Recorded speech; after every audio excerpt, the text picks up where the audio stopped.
আরে এখানে এত বড় দুর্ঘটনা ঘটবে সেটা আমি কখনো কল্পনাই করতে পারিনি। আসসালামু আলাইকুম, আবার চলে এলাম একটি নতুন ভিডিও নিয়ে। তোমরা যে আমার হাতে কার্ডটা দেখতে পাচ্ছ, এই কার্ডটা দিয়ে নাকি টাকা পাওয়া যায়।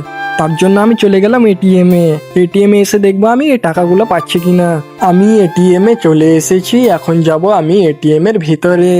আমি ভিতরে গিয়ে দেখি এত বড় মেশিনটির মধ্যে যখন আমি এই কার্ডটি ঢুকাই, তখন এই কার্ডটি ঢোকার সাথে সাথে মেশিনটি লোডিং হতে শুরু করে দেয়। শুরু করতেই আমার কাছে বলে যে তোমার ল্যাঙ্গুয়েজ কি। তখন আমি এই ল্যাঙ্গুয়েজটি দিয়ে দিলাম ইংলিশ, অথচ আমি বাঙালি, তবু আমি দিয়ে দিলাম ইংলিশ, কারণ বাংলার থেকে ইংলিশ ভাষাটা অনেকটাই সহজ হয় এটিএম এ টাকা তোলার জন্য। ল্যাঙ্গুয়েজ সিলেক্ট করার সাথে সাথে একটু প্রসেসিং হয়, তারপরে আমাকে বলে কাস্টমার প্লিজ ইওর ট্রানজ্যাকশন, মানে আমাকে বলে তুমি কি করতে চাও।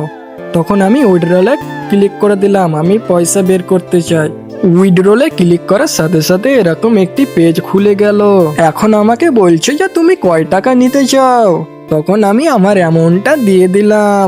তারপরে কিছুক্ষণ ওয়েট করার পর আমাকে বলছে তোমার এটিএম এর পিনকোডটা দাও। তখন আমি দিয়ে দিলাম। পিনকোডটা দেওয়ার পর আমি কিছুক্ষণ ওয়েট করতে লাগলাম। ওয়েট করতে করতে এটিএম আমাকে পয়সা না দিয়ে এরকম আরেকটি পেজ খুলে গেল।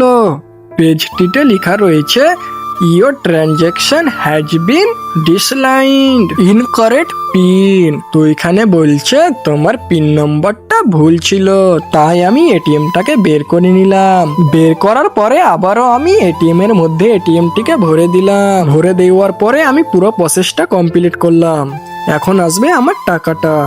তো ফাইনালি আমার টাকাটা চলে এসেছে, তোমরা দেখতেই পাচ্ছ। এরপরে আমি কি করলাম ওটা জানার জন্য অবশ্যই ভিডিওটাকে একটা লাইক করে চ্যানেলটিকে সাবস্ক্রাইব করে নাও। ভিডিওটি অনেক লং হয়ে যাবে, তাই আমি অন্যান্য ভিডিওগুলো অ্যাড করলাম না।